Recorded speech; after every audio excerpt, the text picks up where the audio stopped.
Muy, muy buenas tardes a todos. Mil disculpas por el minuto de retraso que tuvimos. Un problema técnico que la tecnología nos da por naturaleza. Muchísimas gracias a todos por acompañarnos el día de hoy.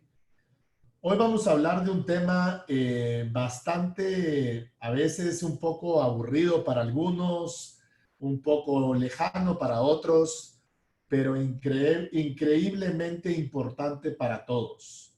La justicia es la columna vertebral de una república.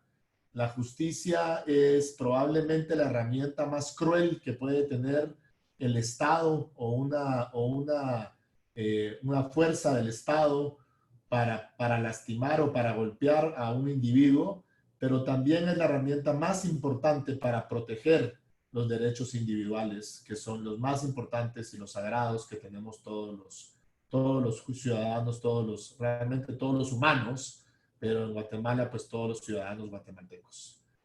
Y la justicia en Guatemala, lamentablemente, ha sido la niña fea de los organismos, ha sido aquella que hemos dejado abandonada a muchos y que por ese abandono que hemos tenido muchos, lamentablemente otros la han cooptado. La han cooptado las mafias, lo tenemos que decir, la han cooptado personas que han utilizado esta cooptación para enriquecerse y para garantizarse impunidad, pero también la han cooptado grupos ideológicos. Y lo voy a decir abiertamente, grupos ideológicos generalmente de izquierda que la están utilizando o que utilizan la justicia o que pretenden utilizar la justicia para avanzar en su agenda política. Y es por esto que pues, nos hemos dado a la tarea, la hemos puesto como una de las prioridades en República, porque pues como nuestro nombre lo dice, nosotros defendemos los valores republicanos, es nuestra misión, realmente nuestro ADN. Y para discutir hoy algo que está pasando muy, muy importante en estos días, para los que no lo saben, el día miércoles en la madrugada, martes en la noche, miércoles en la madrugada, fue, digamos, la primera fase de la elección que tendría que haberse dado en septiembre del año pasado, pero que por diferentes razones que ya José Echeverría nos explicará, se alargó y se ha alargado con una agenda política, pero que ya necesitamos entrar a poner en orden pues nuestras magistraturas. ¿Qué está en juego aquí? Está en juego los 13 magistrados de la Corte Suprema de Justicia y está en juego también los 128 magistrados de salas de apelaciones, que son pues las magistraturas que son a nivel constitucional. Para esto invitamos al día de hoy a un abogado constitucionalista, presidente del Centro de la Defensa de la Constitución, el licenciado Estuardo Ralón. También al licenciado Roberto Molina, ex candidato a vicepresidente, pero también ex magistrado de la Corte de Constitucionalidad y abogado pues por muchísimos años, y al licenciado José Echeverría, presidente del Movimiento Cívico Nacional, una organización republicana que defiende los valores republicanos y que le ha estado dando seguimiento a este proceso desde el primer día.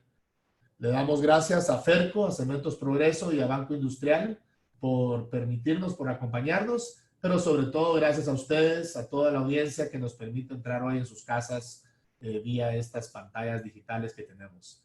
La modalidad va a ser que José del Movimiento Cívico Nacional nos va a presentar, nos va a hacer una pequeña presentación del estatus de lo que ha sucedido para ponernos en contexto a todos, y posteriormente el licenciado Ralón y el licenciado Molina pues nos van a dar su apreciación. Se pueden hacer preguntas, pueden poner sus preguntas abajo, ahí donde dice chat o conversación, a los que lo tenemos en español o en inglés, y vamos a generar una conversación entre estos tres expertos posteriormente a las intervenciones. Muchísimas gracias a todos. José, te dejo con el micrófono y la pantalla. Perfecto, muchas gracias Rodrigo y la audiencia de República por poder compartir con ustedes y también los panelistas que están invitados. Voy a compartir una pequeña presentación que realizamos para poder tener un panorama completo. El título de este seminario, de este webinar, conferencia, es los escenarios para la elección de magistrados del organismo judicial. Primero, yo creo que hay que recalcar la importancia de la situación y del proceso de elección constitucional en el cual estamos, que es la elección de uno de los tres poderes del Estado, el poder judicial, como ya lo adelantaba Rodrigo anteriormente. Entonces, un poco de contexto de cómo ha transcurrido todo el proceso, y luego vamos a sacar algunos elementos aquí que se van volviendo muy importantes para el análisis. Este proceso inició en febrero del año 2019. Ya llevamos más de un año en este proceso que aún no ha culminado. Inicia en febrero, se plantea la primera acción de amparo, que es algo que ustedes van a escuchar recurrentemente en este proceso, la acción de amparo. Un poco extraña, y ya lo podrán adelantar un poco más los abogados expertos en derecho constitucional, sobre si tiene primero legitimidad o no estas organizaciones en plantear estos amparos. Pero la organización FATS plantea un amparo porque la convocatoria que pretendía juramentar a las comisiones de postulación había sido demasiado anticipado, decían ellos, y en efecto la Corte de Constitucionalidad, que de igual forma la van a escuchar de forma recurrente en esta conferencia, decidió otorgar el amparo y mandó a repetir la convocatoria. Eso lo que realizó es que el proceso se iniciara de nuevo, se repitiera en junio del año 2019. Entonces, vemos que hay un tiempo perdido prácticamente entre febrero y junio, lo que conllevó que el proceso de elección, que es a través de las comisiones de postulación, estuviera apretado en el tiempo. Se integra la comisión de postulación, inicia el proceso, y yo creo que aquí hay un punto muy importante a recalcar que también va a ser parte fundamental de esta conversación, y es el plazo o el periodo constitucional. La Constitución ordena el poder público, y una de las formas como lo ordena es a través de establecer plazos o periodos de poder. Creo que todos estamos familiarizados que el presidente dura en sus funciones 4 años, hay legislaturas que son de 4 años, y el poder del organismo judicial es por 5 años. Este plazo vencía el 13 de octubre del año pasado, 2019. Se lleva a cabo el proceso de comisiones de postulación, y un mes antes de finalizar el plazo aproximadamente, se plantean algunos amparos, lo que ocasiona que se suspenda y que se mande a repetir el proceso. Aquí hay 2 amparos que se interponen, uno relacionado a la falta de evaluación del Consejo de la Carrera Judicial, que se reformó en el año 2016 y no quedó reformado de una forma completa o íntegra, y el Consejo de la Carrera Judicial no pudo hacer las evaluaciones. Se manda y se repite este proceso, y se hacen en efecto las evaluaciones que tenían una ponderación de menos de 5 puntos en la comisión de postulación, y la mayoría de candidatos tuvieron una evaluación satisfactoria porque la Corte de Constitucionalidad estableció una forma de evaluación apresurada, de una forma de evaluación improvisada. De igual forma, ahí hay otro amparo, aquí el 16 de septiembre, que se acumuló el amparo relacionado a la elección de representantes de magistrados de apelaciones. Este amparo fue presentado por la Fundación Mirna Mac, el amparo de la evaluación del Consejo de la Carrera Judicial y el amparo de la elección de los representantes por el magistrado Ventura Loyo. Entonces, cuando la Corte de Constitucionalidad decide, que aquí tenía una decisión sumamente importante para el país, la decisión era: se respeta el plazo constitucional y el periodo de corte Suprema de Justicia y Corte de Apelaciones, o se acepta que se viole, que se traspase y se extienda ese plazo. La Corte consideró que era más importante esa evaluación que el plazo que señala la Constitución. Eso lo que conllevó fue a repetir de nuevo el proceso otra vez, y en febrero del presente año, justo cuando la comisión de postulación estaba casi finalizando o en las últimas etapas del proceso, se presenta unas investigaciones de un caso que ante los medios de comunicación se le llamó comisiones paralelas. Un caso podemos hablar de mediático porque aún no se han presentado las denuncias pertinentes, únicamente se han realizado algunos informes al respecto. Luego de eso, en febrero, cabe recalcar que aquí estamos en un periodo extraordinario, extraoficial de lo que señala la Constitución, y no tenemos una fecha límite en la cual se deba de elegir la Corte Suprema de Justicia, porque este plazo del 13 de octubre obligaba a los diputados a elegir y a nombrar a los magistrados antes de esta fecha de la finalización del plazo constitucional. Esa es la fecha que nosotros consideramos que ahora no existe, no está clara, porque se transgredió prácticamente. Se presenta el caso del Ministerio Público. El Ministerio Público solicita un amparo para que poder tener un poco más de tiempo en las investigaciones. Y la Corte de Constitucionalidad, febrero, suspende temporalmente la elección. La comisión de postulación termina de integrar la nómina, la envía al Congreso, pero el Congreso tiene que suspender su votación. Y en mayo se retoma de nuevo la elección de la Corte de Constitucionalidad. El Ministerio Público, quien había solicitado el amparo, luego solicita que se anule el amparo que ellos mismos habían solicitado por no estar de acuerdo con la resolución de la Corte de Constitucionalidad, y los magistrados de la Corte de Constitucionalidad deniegan esa solicitud. Un poco de contexto, porque estamos hablando de escenarios de la elección de uno de los poderes del Estado. ¿Cuáles son los elementos que considero importante que hay que mencionar? Yo creo que primero, en el orden como se fueron dando, hay la primera repetición de la convocatoria, que conllevó a que las comisiones de postulación realizaran su trabajo de una forma apresurada y a contrarreloj.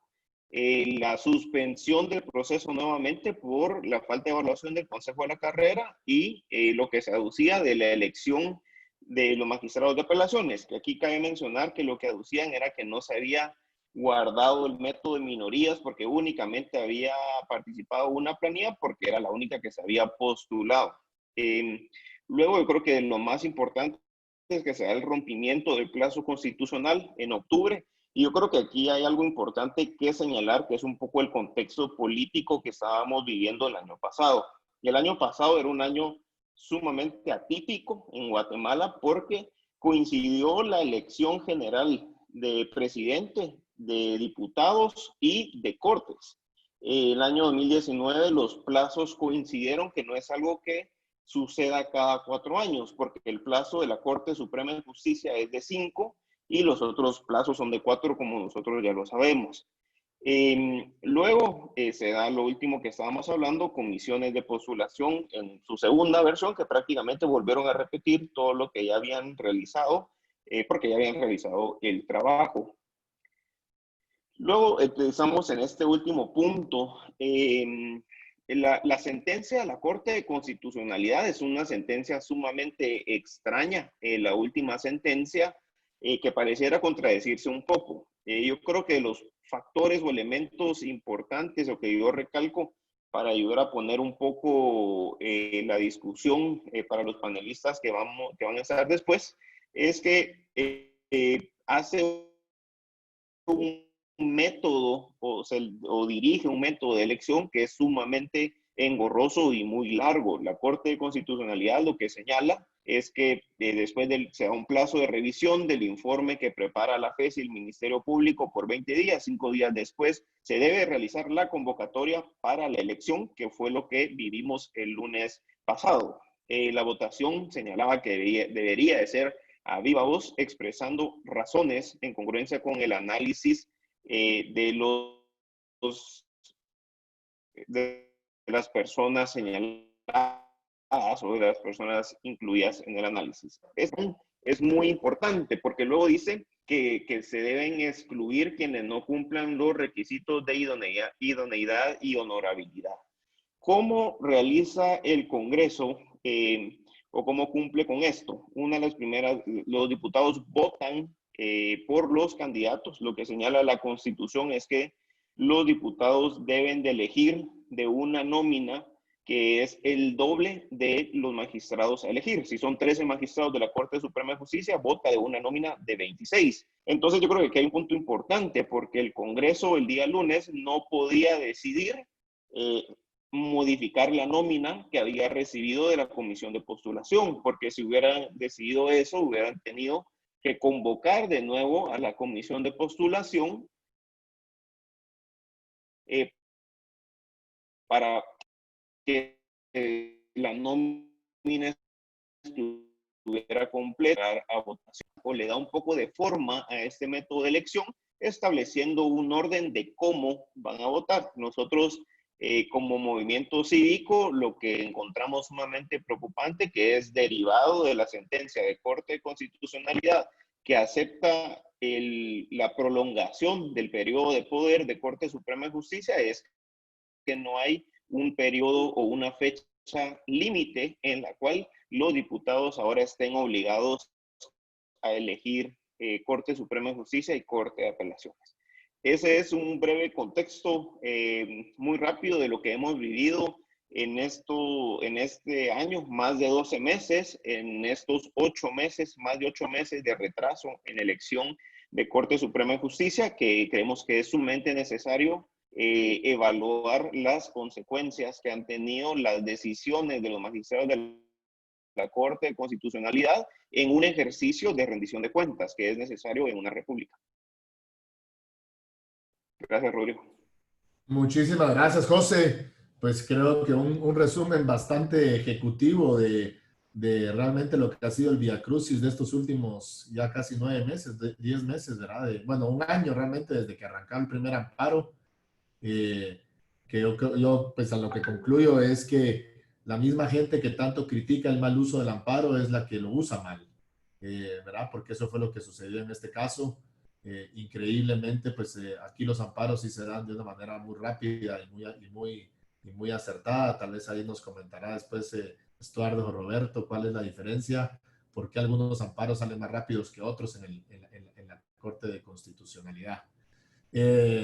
Estuardo, si quieres, te dejo a ti el micrófono con respecto a cómo lo ves tú como presidente del Centro de la Defensa de la Constitución y como abogado constitucionalista. ¿Qué has visto? ¿Cómo ves esto que ha pasado y dónde estamos?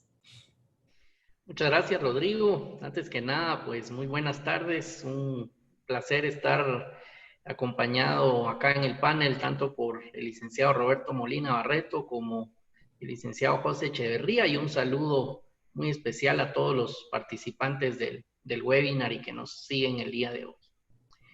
Lo primero que quisiera mencionar es que este proceso de elección de magistrados ya no cumple con ningún estándar internacional. Es un proceso que podríamos catalogar como quizás el de mayor manipulación desde la época democrática de nuestro país. Recordemos precisamente que estábamos hace algunos días celebrando los 35 años de que fue promulgada nuestra Constitución Política de la República. Y la aspiración de nuestra Constitución es que vivamos en una institucionalidad democrática fuerte, donde se respete la independencia de poderes y donde ninguno de esos poderes abuse del mismo y respete los límites que le establece la Constitución. Y este proceso ha tenido una suerte de quebrantar principios elementales de la República, del principio de alternabilidad en el poder, de quebrantar el respeto a la independencia de los diferentes poderes del Estado, y veíamos en el resumen que hacía el licenciado Echeverría que hubo, antes del quebrantamiento del plazo constitucional, 2 resoluciones de la Corte de Constitucionalidad, la primera de ellas que obstaculizó e impidió que el Congreso de la República pudiese convocar con la anticipación que la ley de la carrera judicial establece. En esa resolución, ignorando lo que permite la ley de la carrera judicial de un plazo mayor para hacer las convocatorias, la Corte de Constitucionalidad interpreta que no, que debe ser con 2 meses de anticipación al hacer digamos, la elección o el cambio de cortes, y por lo tanto reduce los tiempos para poderse llevar a cabo la elección. Y el otro amparo que mencionó el licenciado José Echeverría ocurre cuando ya las comisiones de postulación habían elaborado el listado de quienes habían quedado excluidos del proceso y estaba por entrar a votación para enviar a tiempo el listado al Congreso de la República. Y la Corte de Constitucionalidad pues, no solo suspende, anula, sino que establece un procedimiento que llevaba implícito para su cumplimiento la violación del plazo constitucional.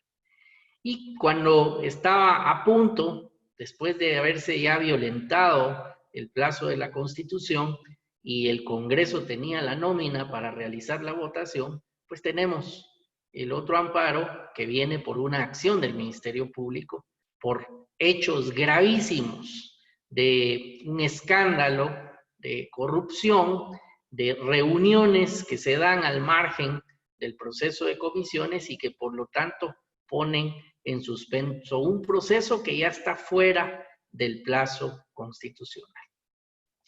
Hay una parte que quiero yo mencionar y es un apartado de la sentencia de la Corte de Constitucionalidad, la sentencia que ahora debe cumplir el Congreso y que en el considerando 5 de esa sentencia habla que cualquier presión o cualquier injerencia externa, además de conculcar la garantía de la independencia judicial, debe ser objeto de investigaciones y de sanciones pertinentes, porque únicamente de esa manera se puede aspirar a una verdadera independencia judicial. Sin embargo, a pesar de que eso está citado en un considerando de la sentencia, la Corte de Constitucionalidad avala todas las fases anteriores de ese proceso, aunque el Ministerio Público le estaba indicando de que temía de que pudiesen haber situaciones anómalas en las fases anteriores de la elaboración de esa lista. Y es por ello que hay, incluso después de la emisión de esa sentencia, una solicitud de nulidad por parte del Ministerio Público a la sentencia porque las investigaciones van más allá de la elaboración de esos listados. Y menciono ello porque precisamente uno de los escenarios y que se va a abrir seguramente el debate en los medios, en los foros, en la academia, en, digamos, las personas que ejercemos en el litigio, va a ser si se está cumpliendo o no la resolución. Y la Corte de Constitucionalidad decide avalar las fases anteriores del proceso y dar un procedimiento que necesariamente obliga a los diputados a tomar la palabra cada uno de ellos por cada uno de los candidatos y razonar si va a votar o no va a votar a favor de determinado candidato para la elección. Hay algunas personas que ya comentan que debió de haberse hecho de otra manera, que quizás había que hacer un procedimiento por planillas, por bloques, pero eso no es lo que dice básicamente la sentencia. La sentencia obliga a un procedimiento que se ha estimado que podría demorar más de 3 meses si pudiese darse cumplimiento en una serie de reuniones consecutivas, siempre y cuando haya candidatos que obtengan la mayoría de votos para ser designados. Es decir, estamos en un laberinto en donde ya fuera del plazo constitucional, en donde con una obligación de un procedimiento complejo de votación se debe designar a los magistrados, y mediáticamente una presión muy fuerte al Congreso de la República, como si fuesen ellos los responsables de que hayan transcurrido estos 8 meses aproximadamente o un poco más, y como si fueran ellos también los responsables de tener que votar sin el tablero electrónico y de viva voz, cuando realmente eso es consecuencia de resoluciones definitivas de amparos emitidas por la Corte de Constitucionalidad. Dentro de los diferentes estándares internacionales en los procesos de elección de jueces, de magistrados, básicamente lo que se pide es que se premie el mérito, la capacidad, y que no haya un mínimo de duda sobre todo el proceso de elección. Cada uno de los estados puede, según su normativa, establecer cuál va a ser su proceso de elección, pero tiene que ser un proceso impoluto, sin margen de duda. Y aquí lo que tenemos es un proceso accidentado, con una serie de resoluciones que terminan violentándose plazos constitucionales, procedimientos legales, e improvisando un mecanismo de votación complicado, distinto al mecanismo de votación que establece la ley orgánica del organismo legislativo. Y para ir redondando las ideas y ir acotando y terminando esta primera parte de intervención, comentar que sin duda alguna hay un contexto político, una lucha de poderes muy fuerte que está como un contexto de esta situación de la elección de magistrados, y que termina con diferentes grupos que quieren imponer cuál debiera de estar o cuál no debiera de estar. El Ministerio Público está investigando una posible manipulación en todo el proceso, y vemos sin duda alguna que esa lucha política y esa lucha ideológica inclusive ha hecho de que una elección de magistrados que debió de haber ocurrido en la anterior legislatura, que debió haber ocurrido dentro del plazo constitucional, se encuentre ahora en una legislatura diferente, en un plazo constitucional totalmente incumplido y con un proceso complejo e incierto de votación que podría extenderse por muchos más meses. Al final, uno de los poderes de la República está prolongado en forma irregular, y eso en nada ayuda a uno de los aspectos fundamentales de los sistemas de justicia de cualquier país, y es que deben de ser su finalidad el brindar certeza y seguridad jurídica para todos los ciudadanos. Acá lo que tenemos es incertidumbre, duda, investigaciones en curso, luchas políticas, luchas ideológicas, y para nada la aplicación de algún estándar internacional, porque incluso esa evaluación de desempeño express que obligó a hacer la propia Corte de Constitucionalidad no cumple con los estándares correctos de lo que debe ser una evaluación de desempeño en una carrera judicial. Muchas gracias. Muchísimas gracias, Estuardo. Creo que más claro es imposible. Ya lo que concluyo yo de tu intervención es que, bueno, hay muchas conclusiones, pero tal vez la más importante es que la CC legalizó un golpe de Estado, o lo provocó y al mismo tiempo lo legalizó, porque al final del día ninguno de los 3 poderes del Estado debería de poder perpetuarse de esta manera. Es exactamente lo mismo lo que hizo, como que si hubieran perpetuado la presidencia de cualquier presidente, en este caso particular, en el de Jimmy Morales, que no creo que la CC actual lo hubiera hecho, ¿no? Probablemente hubiera puesto a otro presidente también y hubieran legalizado ese golpe de Estado también. Pero bueno, y gracias y como siempre, claro y al grano y frontal. Y ahorita tenemos pues a Roberto Molina Barreto. Como le repito, el licenciado Molina Barreto es una persona que fue magistrado 8 años de la Corte de Constitucionalidad, una persona que ha defendido los valores republicanos y se atrevió a dar el paso, creo que el paso que más nos cuesta a todos, que es el paso político para ser candidato a vicepresidente. Y él tiene una perspectiva muy interesante, porque es una perspectiva en donde obviamente por su ADN está la perspectiva de jurista, pero como ya se le metió el mosquito de la política, pues no le queda más alternativa que mezclar ambas perspectivas, y estoy seguro que nos va a dar pues una visión muy, muy clara en ese sentido.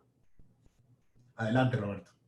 Gracias, Rodrigo. Primero que nada, quiero felicitar a tu medio República por este tipo de eventos. No cualquier medio se está objetivamente dedicando a tratar estos temas. Es un gran gusto y saludo a los panelistas, mis queridos amigos José Echeverría, Estuardo Ralón. Ya con ellos hemos compartido foros similares. Y tal vez por el contexto que ya se dio, quiero empezar con algo que tú dijiste ahorita, Rodrigo, lo del golpe de Estado, el rompimiento del orden constitucional. Y tal vez voy a ser un poco muy severo, pero aquí pareciera que en Guatemala, y por eso agradezco mucho la presencia de quienes nos oyen, de tu medio, pareciera que es muy difícil que el guatemalteco realmente ponga atención en nuestros problemas jurídico-políticos especialmente, y que pareciera que necesitamos un verdadero terremoto para que todo el mundo voltee a ver. ¿A qué me quiero referir? En el mes de mayo de 1993, Serrano Elías disolvió las Cortes. Hizo más cosas, pero quedémonos ahí porque estamos hablando de las Cortes. Y por ese hecho, fue apresado, está en el exilio y tiene orden de captura.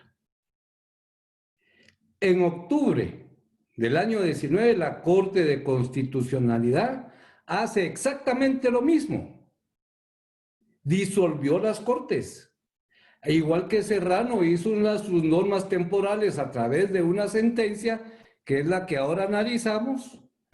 Por un lado legaliza que ellos continúan y por otro lado les dice que tengan cuidado porque están prorrogando funciones y están libres, sin orden de captura, sin ningún proceso penal que avance. ¿Y por qué lo digo? Se tardaron 8 meses en dictar esa sentencia. Para nada. Como dijo Estuardo, no obstante que en la sentencia reconocen que el proceso es viciado, porque eso dice la fiscal. Porque cuando dicta la sentencia no sabían el contenido del informe. Sin embargo, el informe dice que todo el proceso está viciado. Lo avalan y lo dejan. Y simplemente 8 meses después dicen continúen eligiendo de esos. Pero desde el momento que no dejaron que tomaran posición, que no dejaran que se eligieran en septiembre o a primeros días de octubre los nuevos magistrados para que tomaran posición por plazo constitucional en octubre 13, para mí es exactamente lo mismo que hizo Serrano. Y Serrano no se puede acercar a las fronteras de Guatemala. Y si entra, lo meten preso. Y como les digo, aquí la Corte de Constitucionalidad, que por supuesto que no es la primera vez, sigue cerrando minas, sigue provocando desempleo, sigue provocando pocos ingresos fiscales, sigue provocando quiebras del sector productivo, sigue usurpando las funciones del presidente de la República de la Corte Suprema de Justicia, hasta le quitó un presidente, hace lo que le da la gana y ahí está y no pasa nada. Yo sinceramente, y con todo el respeto, porque conozco a la señora fiscal, no entiendo por qué ahora que ya se dio cuenta que incluso ella pidió la anulación de esa sentencia, no inicia una persecución penal contra los miembros de la actual Corte de Constitucionalidad. Porque Serrano lo hizo y tenía un punto. Lo que tal vez falló fue en su forma de quererlo enmendar. Pero acá, de fondo, están rompiendo nuestro sistema republicano. Aquí, de frente, están usurpando las funciones de otros organismos del Estado. Y todo eso es delito. Y no es cierto que la ley electoral les exonere o les ponga un chaleco que son intocables. Eso no es cierto. Son intocables por sus resoluciones siempre y cuando se mantengan en el marco de que lo que la Constitución les faculta. Pero todo esto, y especialmente haber disuelto al organismo judicial e integrarlo por las mismas personas con normas temporales, al igual que Serrano, son impunes y nadie les hace nada. Yo no entiendo sinceramente cómo la señora fiscal, no de oficio, inicia una persecución. Y también, y pido también respeto y disculpas a los señores miembros de la actual Corte Suprema de Justicia, que les ha llegado las querellas por los delitos flagrantes que ha cometido los actuales magistrados y no pasan el expediente donde deben de pasar, lo que es al Congreso de la República para ver un antejuicio. Al señor Serrano tal vez no le va a gustar que lo esté mencionando, pero ¿acaso a él lo llevaron a un proceso de antejuicio? Un delito flagrante. Lo agarraron, le dieron por situaciones de orden político la posibilidad de salir del país, pero tiene orden de captura. Y si entra, lo van a capturar. ¿Por qué? Porque disolvió las Cortes. Es cierto, también disolvió el Congreso, pero estamos hablando de las Cortes. Y aquí hizo lo mismo la Corte y, como les digo, no pasa nada. Me parece totalmente inaudito, y por eso felicito tu medio, Rodrigo, que tenemos ya 2 días de que los medios, los medios de comunicación y buena parte de las redes sociales como que se pusieron de acuerdo y que empiezan con un linchamiento al Congreso de la República por lo que ocurrió la madrugada del miércoles, noche del martes, madrugada del miércoles, que es simplemente tratar de cumplir la sentencia, que yo anticipo es incumplible, ya lo he dicho en otros foros, pero eso es lo que hicieron. No veo yo en ese acuerdo que firmaron absolutamente ningún paso que hayan omitido de lo que ordenó la Corte de Constitucionalidad. Y sin embargo ya les están dando durísimo y no dudo que van a seguir siéndolo así. ¿Por qué? Porque creo que el plan que se tuvo para dictar esta sentencia realmente es evidente que es inconstitucional. Y yo lo he dicho y lo repito, si yo fuera diputado con ese informe de la fiscal general, pues claro que tengo que razonar mi voto. Pero mi voto es decir, no puedo votar a favor de nadie, porque este es un informe de una investigación en proceso, que dicho sea de paso, a la fiscal la obligaron a dar una información que es prohibido darla. No puede, la ley, el artículo 7 de la Ley Orgánica del Ministerio Público dice que para quiénes es público un expediente en investigación y que se atenta, ¿por qué? Por el principio de inocencia, de respetar que todos somos inocentes. Sin embargo, la Corte dice que en base a ese informe se excluye a todos los que estén mencionados ahí y que por eso se tenga duda de su idoneidad. Quiere decir que de la lista de 26, si tan solo fueran 2 los mencionados en ese informe, ya son 24, y alguien lo dijo mi compañero Estoro Ralón, no pueden elegir porque la Constitución dice que deben elegir 13 de 26, no 13 de 24, ni de 15, ni de 18, tampoco las salas. Entonces, los tienen que excluir. ¿Y por qué los tienen que excluir? Porque a criterio del diputado, tal o cual candidato puede ser inidóneo porque hay una investigación en camino. Entonces, ¿cómo estamos? ¿Qué diputado no fácilmente se equivoca y vota a favor de alguien que cuando termine ese proceso de investigación del Ministerio Público resulta que era culpable? Bueno, claro, por supuesto, después de un debido proceso. O sea, me parece absolutamente incumplible esa sentencia y ya lo vemos. Los diputados ahorita pues ya reglamentaron lo que dice la sentencia y van a empezar a hacerlo. Y este proceso de viva voz, estimados amigos, no es nuevo. La Corte lo reglamentó en una sentencia en el 2009, 2010. Yo era presidente y es precisamente porque se estaba estrenando la ley de comisiones de postulación y porque prevalece uno de los principios de la ley y la transparencia, pues entonces se pedía que tanto los comisionados como los diputados razonaran su voto. Y eso está bien que haya sido, lo menciona la sentencia, ese antecedente de 2009 y del 2014, que fue un poco diferente en el 2014 y si nos da tiempo en las preguntas podremos platicar de eso. Pero en esta etapa, como les digo, yo no veo mucha diferencia en que esté pendiente de captura a un expresidente por haber disuelto un organismo del Estado, que para mí lo mismo hizo la Corte de Constitucionalidad, que no haya ningún proceso viable, porque sí los hay. Es público que hay ya querellas, ya denuncias, pero la Corte Suprema de Justicia, que al fin no saben si actuar o no actuar, porque no saben si tienen o no tienen legitimación, muchas veces prefieren inhibirse como que fuera un asunto personal y no, señores magistrados.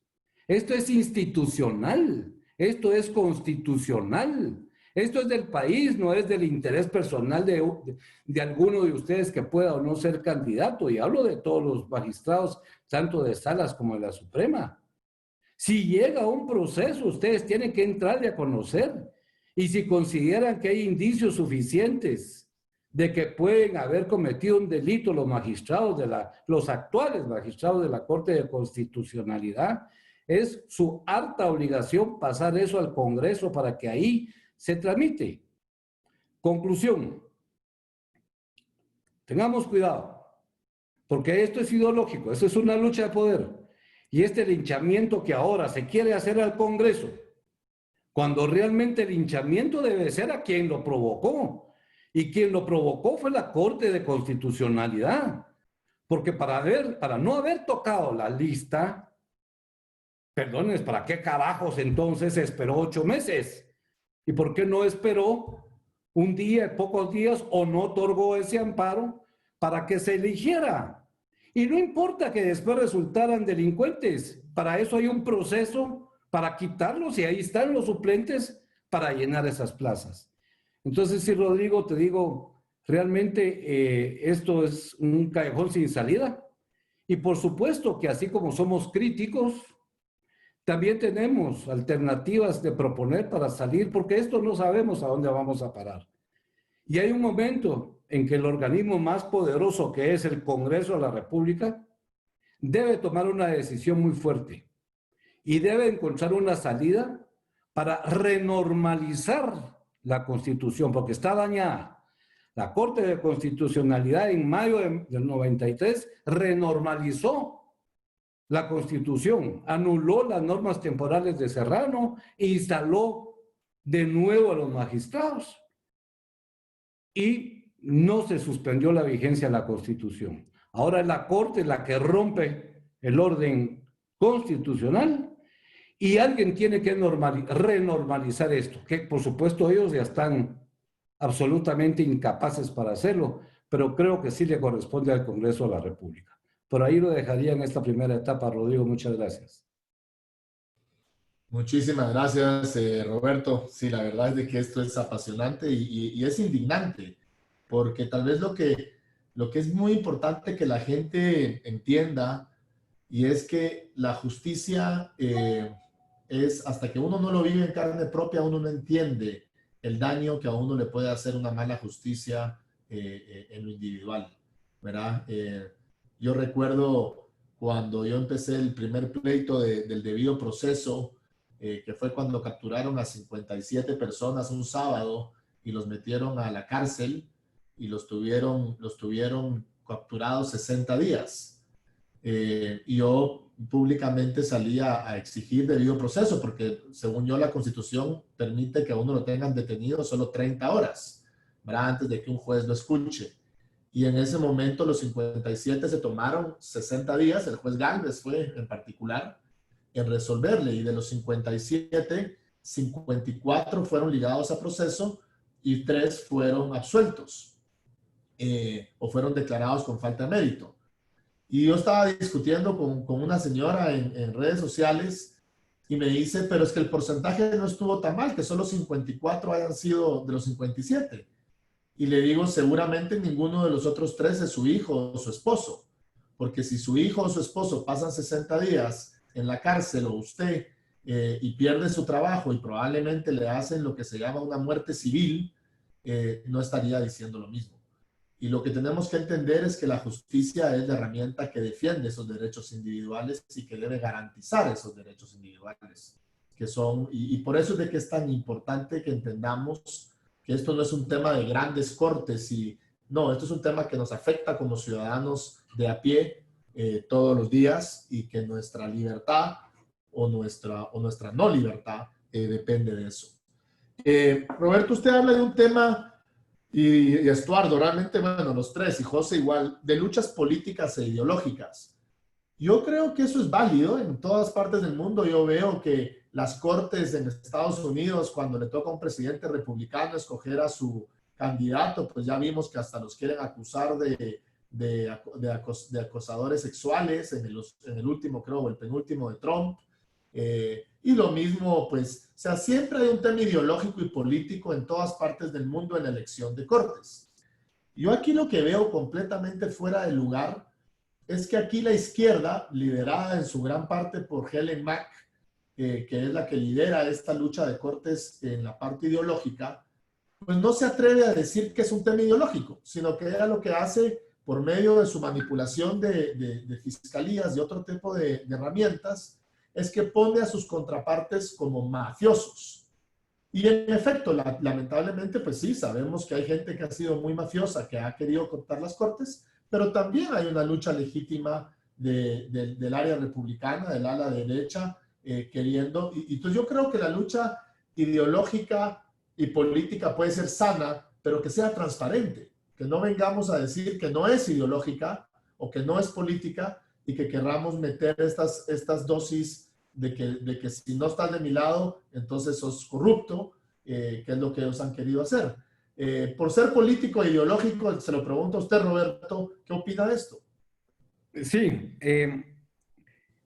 el considerando cuarto de la sentencia se refiere a mencionar una sarta de convenciones internacionales que obviamente obliga a los estados partes de la Comisión, especialmente a la Comisión Interamericana de Derechos Humanos,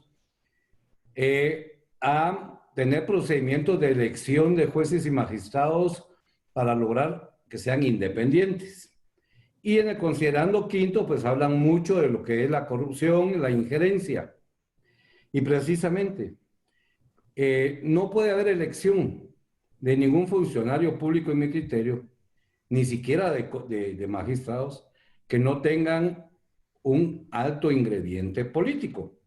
Y cabalmente tú lo dijiste, y vamos a cualquier país, y así es, que el legislativo elija es un procedimiento político. Pero precisamente por eso hay un previo procedimiento, un tamiz de comisiones de postulación, donde se supone que con muy buena fe del 94, ahora ya vimos que fue un error, pero se hizo precisamente para, por ejemplo, en la Corte Suprema de Justicia, presentar 26 candidatos iguales y que no importara a quién se eligiera.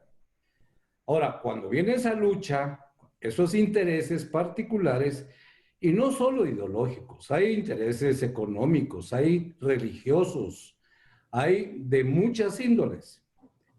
Lo que no se vale es tratar de engañar a la gente. Las ONGs, especialmente la que tú mencionas, es la que más ingiere, es la que se mantiene en los túneles, he dicho yo de noche, queriendo descalificar y que darle tachas a todo aquel que considere que no le conviene que esté.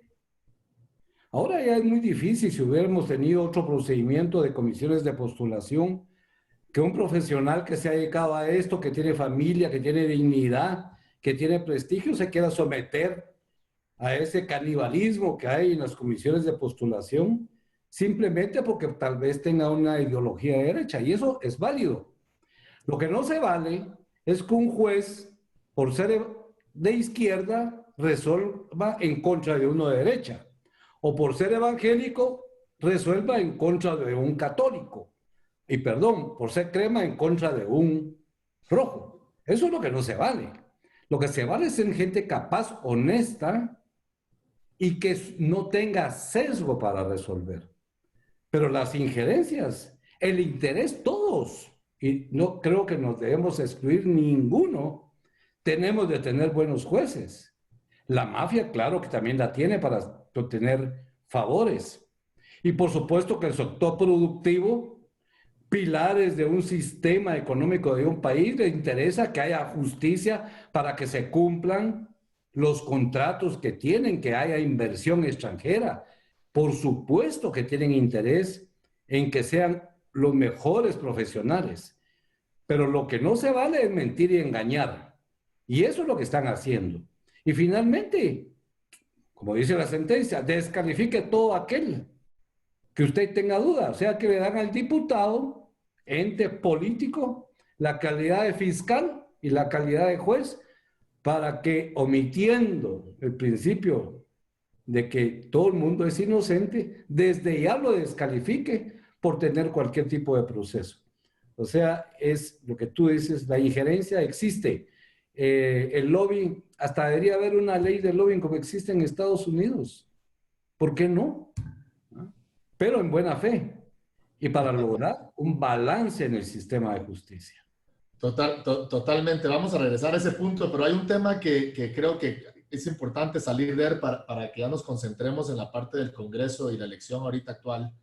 Y es, Estuardo, Roberto decía de que pues hay querellas en contra de estos magistrados, pues para mí yo creo que es muy importante decir nombres porque es muy fácil decir la Corte de Constitucionalidad, pero realmente son 3 magistrados los que se han plegado, ¿verdad? Liderados, todos sabemos, por Gloria Porras, Bonerge Mejía y el tercero, que no me recuerdo ahorita quién es, pero ahí seguramente tú sí lo sabrás, Estuardo. Pero a mí lo que me llama la atención es que estos magistrados han tenido un par de procesos de antejuicio y se han autoamparado. O sea, ellos mismos han hecho un amparo para decir que a ellos no los pueden acusar. ¿Esto tiene alguna dosis de legalidad? Perdón, tienes el micrófono apagado. Buena pregunta, Rodrigo. Y comentar que desde que estamos en la era democrática, no había ocurrido que un proceso de antejuicio contra un magistrado o magistrados de la Corte de Constitucionalidad llegara al Congreso de la República. Eso es algo que ocurrió precisamente en esta magistratura. Y ocurrió también que en el momento que estaba ya por elegirse la comisión pesquisidora y empezar la labor para conocer de este procedimiento, pues se interpuso un amparo y en ese amparo pues integró una persona, el magistrado Matavela, integró, y básicamente al momento de hacer, digamos, la votación y de suscribir y de firmar la resolución, firma en otorgamiento de un amparo, siendo él magistrado y conociéndose un expediente, pues que se refería también a él como una persona que estaba digamos, dentro de un proceso de antejuicio en el Congreso. Y acá, digamos, uno de los principios de todo juez, de todo magistrado, es la imparcialidad. O sea, la imparcialidad para que al momento de resolver no haya un conflicto de interés, donde no haya un interés directo de resolver en uno o en otro sentido. Y cuando no existe imparcialidad, pues en un juez lo que debiese de existir es un impedimento para poder venir y resolver sobre su propia situación. En ese caso, como había precisamente por una misma resolución de la Corte de Constitucionalidad, no tenemos los 10 magistrados que corresponden, porque tienen que ser 5 titulares y 5 suplentes. Tenemos 5 titulares y 4 suplentes. Por un amparo de por un GENAC. amparo, precisamente, aunque la ley de amparo indica que no son impugnables las designaciones de la Corte Suprema de Justicia y se había designado al licenciado Conrado Reyes para que ocupara el espacio que dejó el actual fiscal general, se otorga. Que es abiertamente de derecha, ¿verdad, Conrado?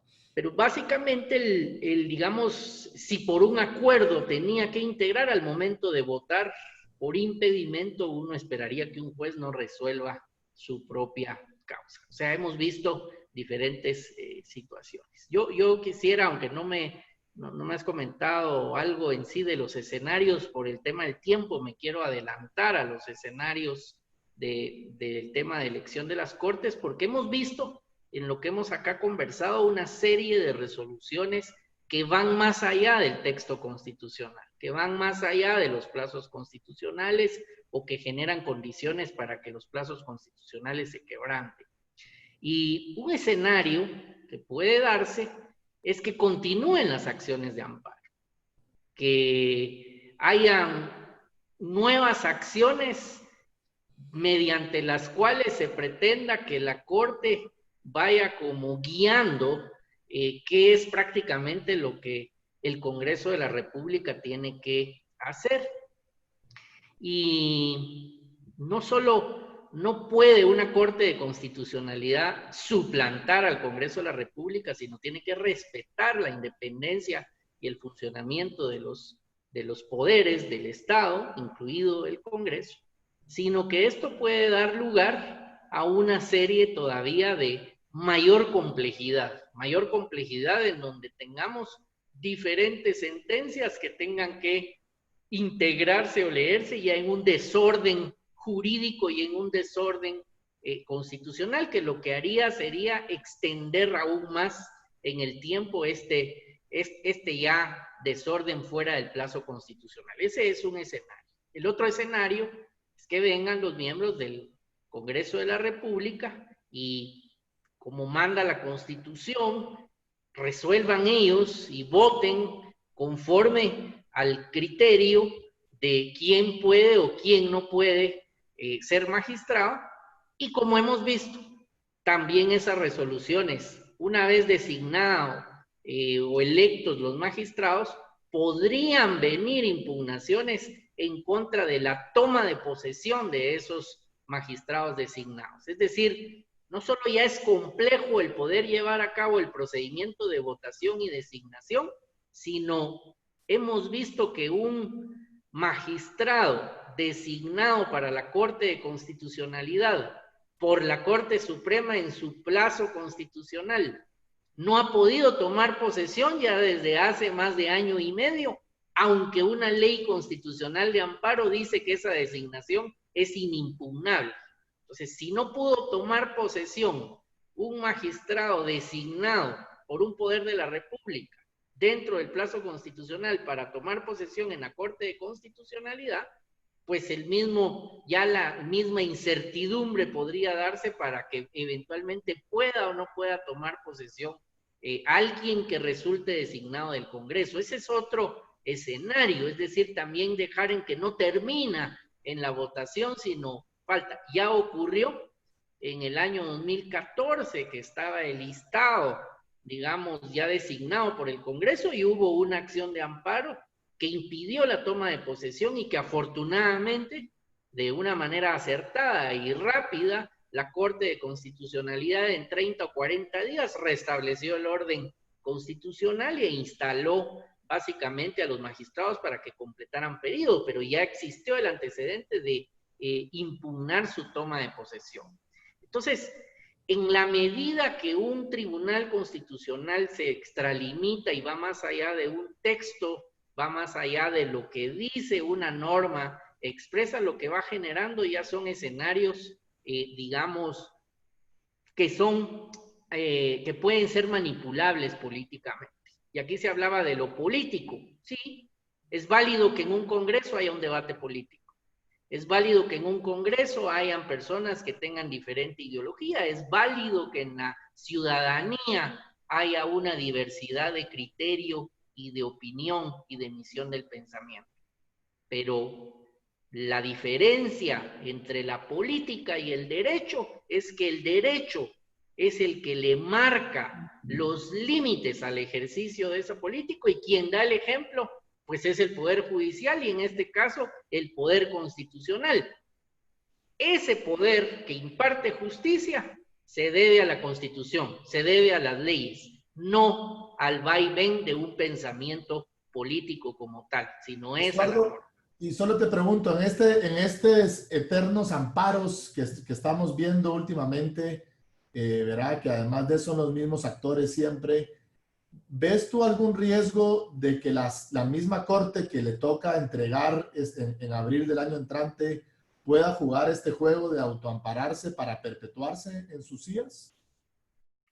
Yo diría que, digamos, estaríamos en un escenario, precisamente se mencionaba el caso de Serrano Elías, de una ruptura y un golpe total si alguien que ya venció su plazo como miembro del Tribunal Constitucional y habiendo, por ejemplo, el Ejecutivo, el Legislativo ya designado a quienes deben tomar posesión en abril de 2021, no se les permitiera dar posesión. Sería un escenario fáctico de rompimiento total, digamos, ya de una situación parecida a la que ocurrió en el 93. Para educarnos a todos, sería un delito flagrante que, digamos, la policía podría capturar inmediatamente a las personas que hicieran eso, ¿correcto? Sí, es como que si un presidente finalizado su plazo dijera que no va a entregar el 14 a las 14 y que no reconoce la entrega, o sea, estaríamos en una situación fáctica de ese nivel. Pero hemos visto muchos muertos a cargar basura en estos últimos años con esta corte, o sea que yo creo que tenemos que prepararnos para eso.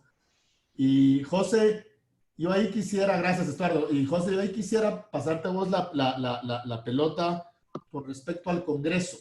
Pues las redes sociales están, pues no las redes sociales, sabemos siempre que algunos operadores en las redes sociales están y algunos medios de comunicación lamentablemente jugando el juego, linchar al Congreso con lo que tomó con la actitud y la decisión, la resolución del Congreso del día martes en la noche, miércoles en la mañana. ¿Qué análisis tienes tú al respecto?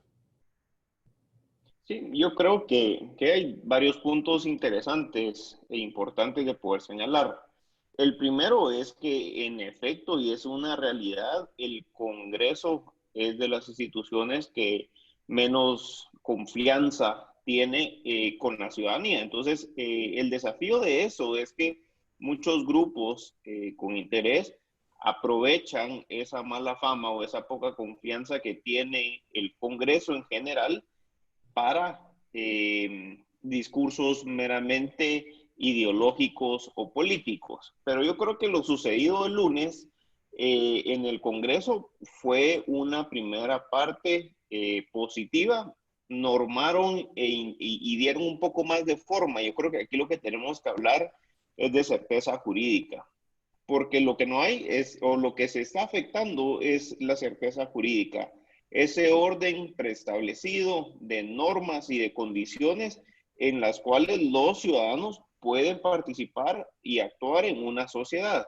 Hablábamos del tema de los grupos políticos o grupos con intereses que participaban en esta elección. Entonces, yo creo que eso es lo que ha fallado, que ese set de normas o ese campo de normas preestablecidas y de reglas se han violado de cómo participar en el proceso. La ley de comisiones de postulación señala cómo pueden participar grupos ciudadanos en el proceso. Inclusive la ley de amparo señala cuáles son las condiciones para poder interponer un amparo, pero parece que cada vez se ha ido perdiendo guardar el sentido verdadero de la norma. Entonces, regresando a tu pregunta principal, Rodrigo, yo creo que es bueno que el Congreso haya emitido un acuerdo en donde establece una forma ordenada de llevar a cabo la elección. Eso es parte de su poder que tiene como órgano soberano, como poder del Estado. Seguramente ya estarán iniciando a realizar la elección, y yo creo que no hay que dejar de un lado que hay que exigir que dentro de las nóminas que están se elijan a los que son más independientes, a las personas que tengan mejor capacidad para ser magistrados, que sean las electas. No, y yo coincido y lo tengo que decir abiertamente, yo coincido que haberse ido a reunir ilegalmente porque lo que estaba haciendo Gustavo Alejos era ilegal, es realmente una razón importante para que lo dejen fuera. Pero como dice Roberto, que sea una decisión dentro de los 26, no los pueden excluir por decreto. O sea, si cada diputado lo quiere hacer, es su responsabilidad. Al final del día, es su decisión, como puede escoger a uno, puede escoger al otro. Pero ya tildar a esas personas de delincuentes sí creo que es totalmente fuera de contexto, porque no han sido vencidos en juicio, y por lo tanto es donde yo creo que los guatemaltecos tenemos que aprender a ser más sensatos, porque lamentablemente el debido proceso es algo que creemos que no lo merece nadie hasta que te pasa en carne y hueso o en primera línea, ¿no? Y yo creo que eso es importantísimo. Roberto, aquí hay una pregunta importantísima y ¿es correcto y legal que la Corte de Constitucionalidad defina la forma y o el procedimiento en el cual ordena que cada diputado debe emitir su voto a viva voz, aun cuando el legislativo tiene su forma de votación preestablecida?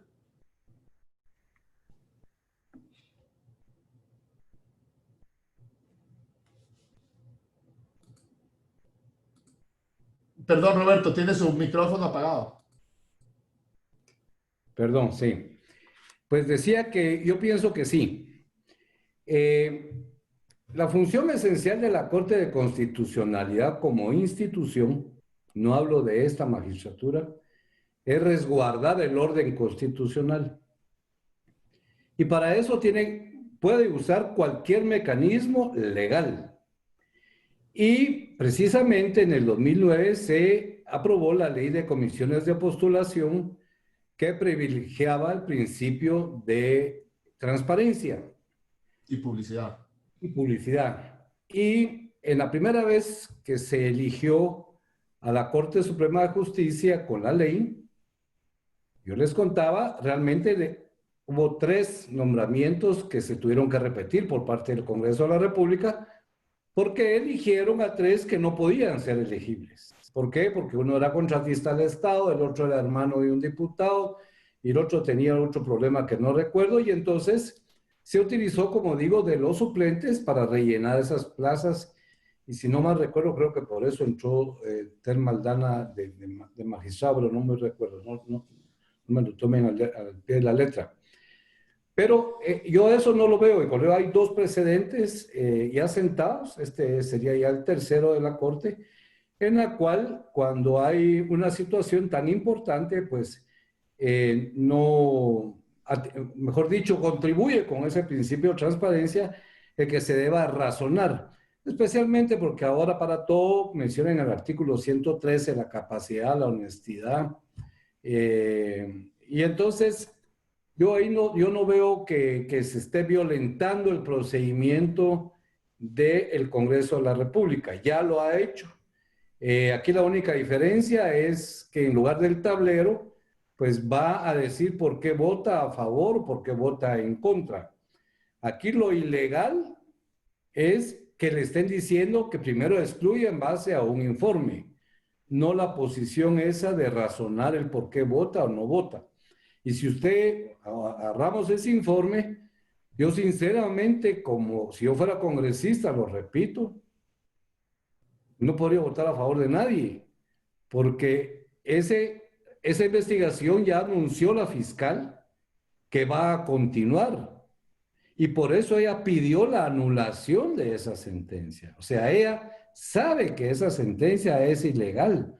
Y por eso repito que no sé por qué no inicia unas diligencias en contra de los magistrados actuales cuando ella misma está reclamando la forma en que le resolvieron. Porque no es cierto que le otorgaron el amparo. Eso no es cierto. Si ella pidió que lo anularan porque estaba todo contaminado. Entonces, para contestar concretamente tu pregunta, yo creo que el tribunal sí tiene cualquier herramienta legal para resguardar el orden constitucional. Y si para eso tienen que razonarse a viva voz, ya hay precedentes, se han hecho en dos, esta sería la tercera oportunidad, y un precedente bien sentado que creo que es bueno, creo que es correcto, que la población oiga a su diputado cuál es su razonamiento y al final él tome la decisión. Lo que no pueden obligarlos a votar por uno o por otro, eso sí no, porque ya es una posición puramente soberana. Sí, puede decir, mire, yo creo que él es idóneo, es una persona honesta, es una persona capaz, reúne los requisitos, he leído el informe, posiblemente esté nombrado ahí, pero eso no lo hace culpable y pueda votar por él. O ser prudente, decir, mire, no tengo certeza si él es honorable por este informe. Entonces yo voy a votar en contra. Pero sí creo que es importante la transparencia para este tipo de elecciones tan importantes para el país. Gracias, Roberto. Sí, hay que recordar que en el 2009 no existía el tablero electrónico. Ahí el voto era realmente opaco y también esa fue una de las razones. Hoy el tablero electrónico sí deja marcado quién votó por qué y es importante pues hacer ver que la ley de comisiones de postulación que que promueve la publicidad y la transparencia, pues fue una iniciativa del Movimiento Cívico Nacional en esa época. Fue uno de los, con Inés Montenegro, recuerdo, que fue uno de los logros de ese tema.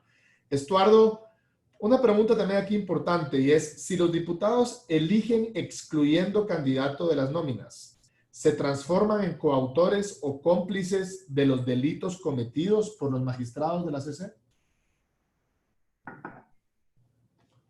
Micrófono, perdón. Sí, Ahí está. los miembros del Congreso de la República, como todo funcionario, tienen que respetar la Constitución. No podrían excluir y desintegrar las nóminas, porque la Constitución no lo permite.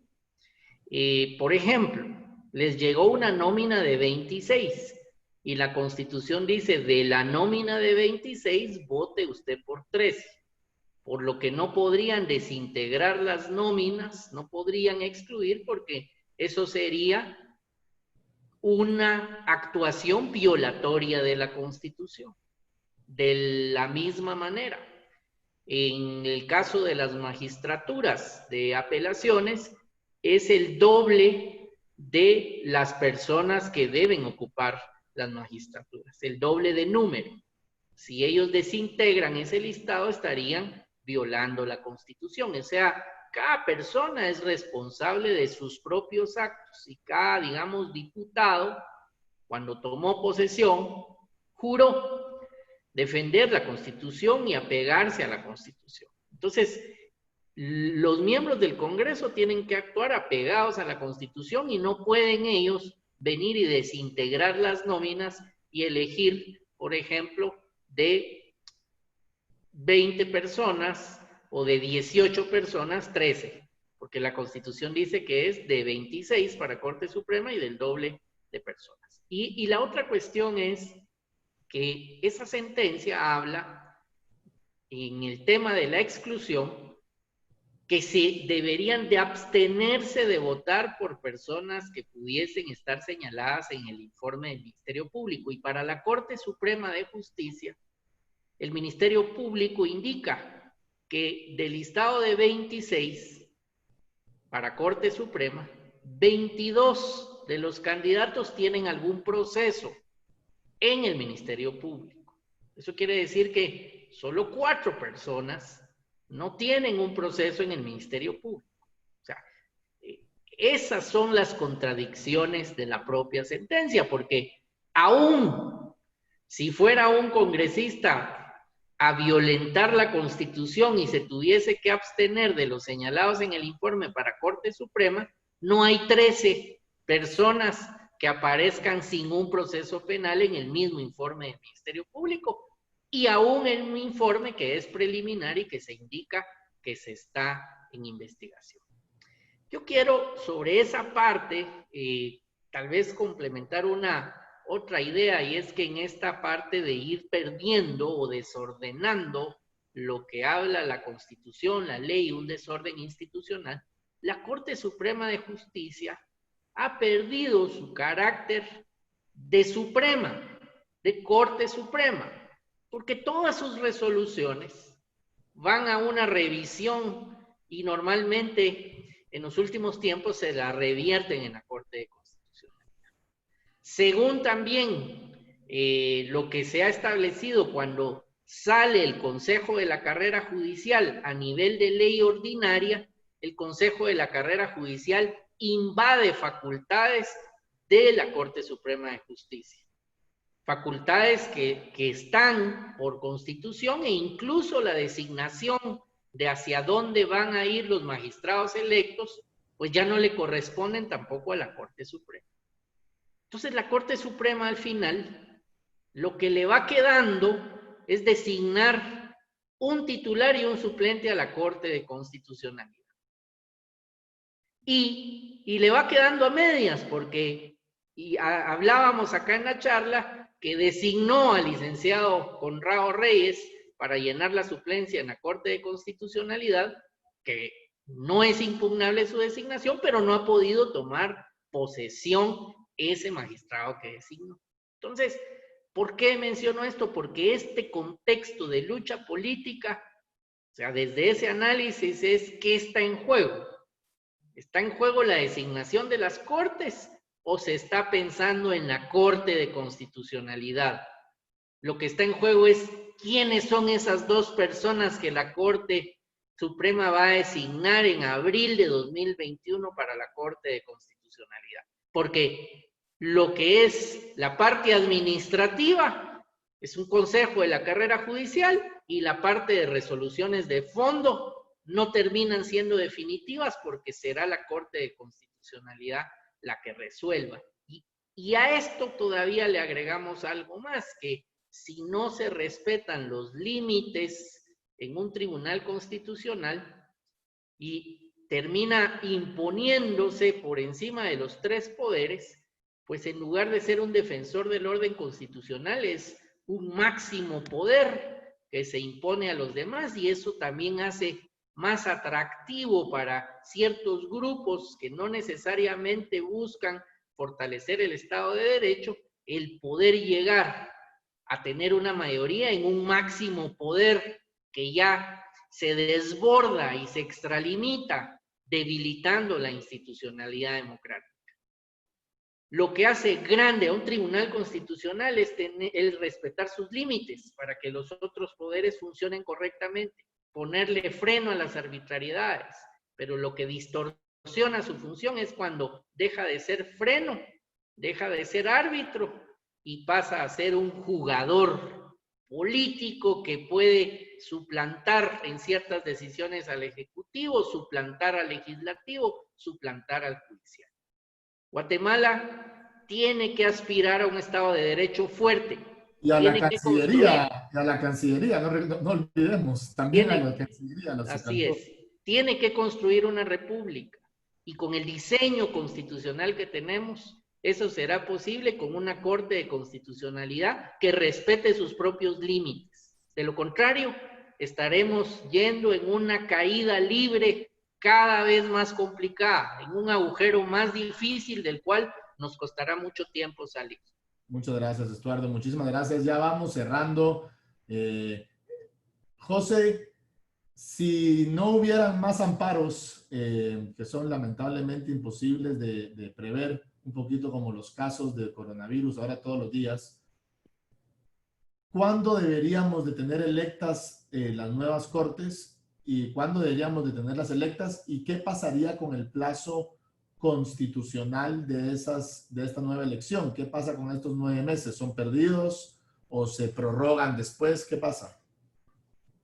Sí, no hay una prórroga en las funciones y no debería de existir. En ocasiones anteriores, yo creo que ese es un tema muy importante porque como ciudadanos no debemos de aceptar ninguna prórroga en el poder de que ocupan los funcionarios públicos. En ocasiones anteriores ha sucedido, cuando ha sucedido, se respeta el plazo que señala la Constitución. Es decir, el plazo corre con la Constitución y no con las personas que ocupan el plazo. No es que cuando tomen posesión se van a empezar a contar los 5 años, sino que los 5 años estarán contados desde octubre del 2019 y hay que estar muy atentos como eso, para eso.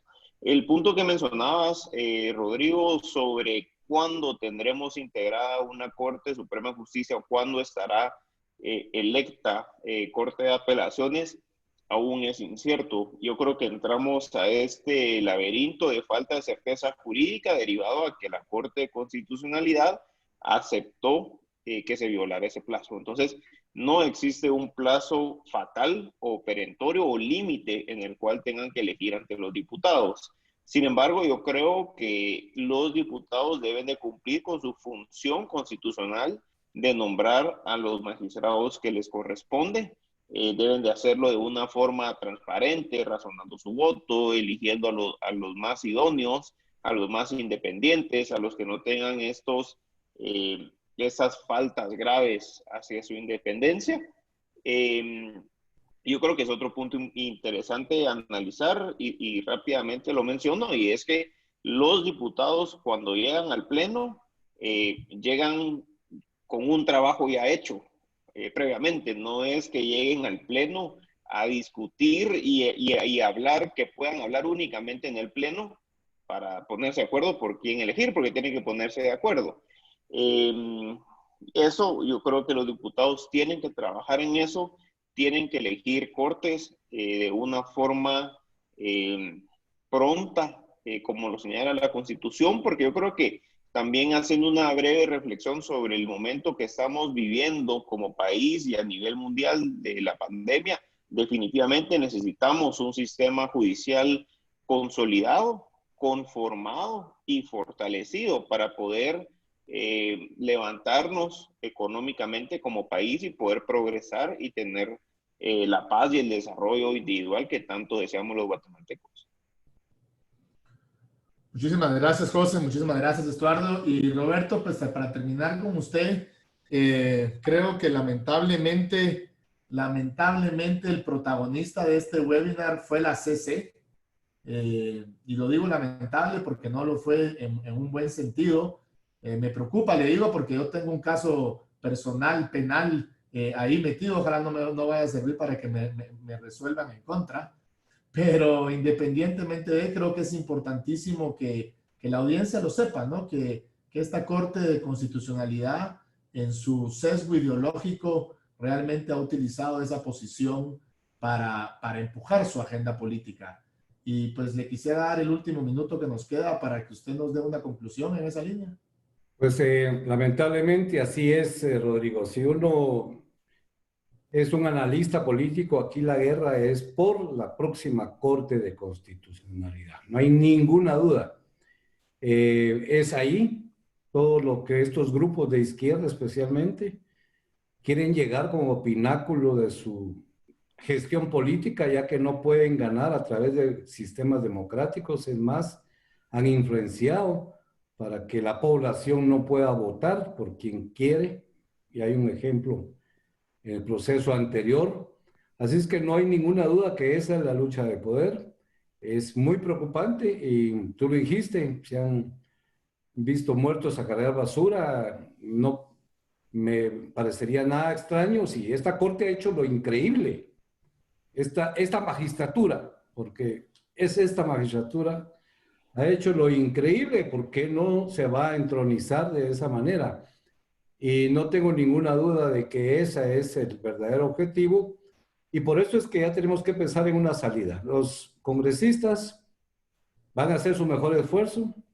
Yo quiero ser negativo, no creo que puedan elegir. Las listas no se pueden desintegrar, ya se dijo. No se puede constitucionalmente. Y si se eligiera, van a haber otras acciones para que elijan a otros y posiblemente lo más seguro es para ir a traer del basurero lo que se quedó en el camino en las comisiones de postulación, que ellos creían que estuvieran en primera línea. Y precisamente casos como el que tú mencionaste, que todos lo lamentamos y sabemos la injusticia que se ha dado, es precisamente lo que estaría en juego. La injusticia sería el rigor y la forma de dominar.